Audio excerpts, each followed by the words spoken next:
आप सभी का स्वागत है मेरे YouTube चैनल नॉलेज टॉक पीके में। आज हम बात करने वाले हैं न्यू स्ट्रेन ऑफ कोविड-19 की। मेरा नाम है पंकज कुमार। आप मुझे फॉलो कर सकते हैं मेरे इंस्टा पे और फेसबुक पे और अपने प्रश्न पूछ सकते हैं। आप सभी को यह पता होगा कि कई देशों में फिर से लॉकडाउन लगाया गया है। हाल ही में यूनाइटेड किंगडम में भी लॉकडाउन लगाई गई है। भारत ने भी अपने फ्लाइट्स बैन कर दिए हैं जो यूके से आने वाले हैं। कोविड-19 की जो न्यू स्ट्रेन है, ये पुराने वाले कोविड-19 से 70% काफ़ी तेज़ी के साथ फैल रहा है, जिसके कारण गवर्नमेंट ने लॉकडाउन लगाया हुआ है।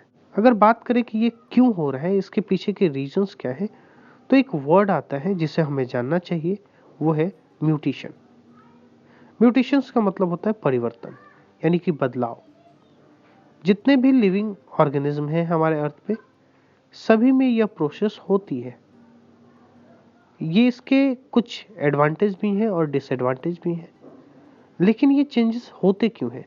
अगर चेंजेस की बात करें कि ये चेंजेस क्यों होते हैं, तो पहला जो फैक्टर होता है वो होता है एनवायरमेंटल, यानी कि एनवायरमेंट होता है। एनवायरमेंट में हो रहे परिवर्तन के साथ ही जो वायरसेस हैं, ह्यूमन बींग्स हैं, एनिमल्स हैं, जो हमारे क्रॉप्स हैं, ट्रीज, प्लांट्स हैं, वो अपने आप को सरवाइव करने के लिए उसके अकॉर्डिंग चेंज करते हैं। दूसरा फैक्टर आता है, वो आता है रिप्रोडक्शंस, यानी कि जब रिप्रोडक्शंस में डीएनए खुद को कॉपी करता है तो उसमें कुछ एरर के कारण कुछ चेंजेस आ जाते हैं, जो कि म्यूटेशंस का ही एक एग्जांपल। अब हम बात करते हैं कि इसके एडवांटेज एंड डिसएडवांटेज क्या हो सकते हैं।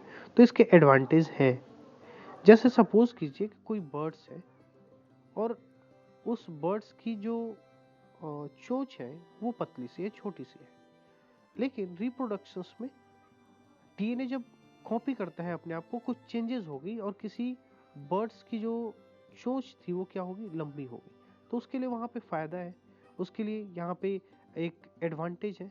लेकिन अगर बात करें हम, तो आपने कई सारे केसेस ऐसे देखे होंगे जिसमें किसी बच्चे की 6 उंगलियां हो जाती हैं या 2 उंगलियां बिल्कुल चिपकी हुई सी होती हैं, या आपने कई केसेस देखे होंगे जिसके हाथों पे ऐसे वुड्स टाइप की कुछ चीजें निकलती हैं। तो ये सब भी एक एग्जांपल्स है, लेकिन यहाँ पे डिसएडवांटेज है, यहाँ पे कोई आपको बेनिफिट नहीं मिल रहा है यहाँ पे।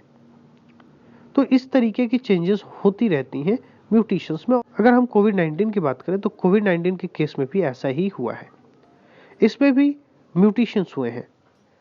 कोविड-19 जैसा कि आप सभी जानते हैं कि एमिनो एसिड के सीक्वेंस से ये बना हुआ है, और जो इसमें म्यूटेशंस हुए हैं, क्योंकि काफ़ी लंबे टाइम तक ये वायरस रहा है, तो जब इसमें म्यूटेशंस हुए तो इसके शेप में, इसके बिहेवियर में जो वायरस है, इसमें चेंजेस आई हैं, जिसके कारण यह पुराने वाले कोविड-19 से 70% तेजी के साथ फैल रहा है। अगर हम अपने प्यारे भारत की बात करें, तो हमारे प्यारे भारत में भी यूके से आने वाले फ्लाइट्स को बैन कर दिया गया है, क्योंकि हाल ही में कुछ दिन पहले केरला में कुछ लोग आए हैं जिसमें कोविड-19 पॉजिटिव पाया गया है।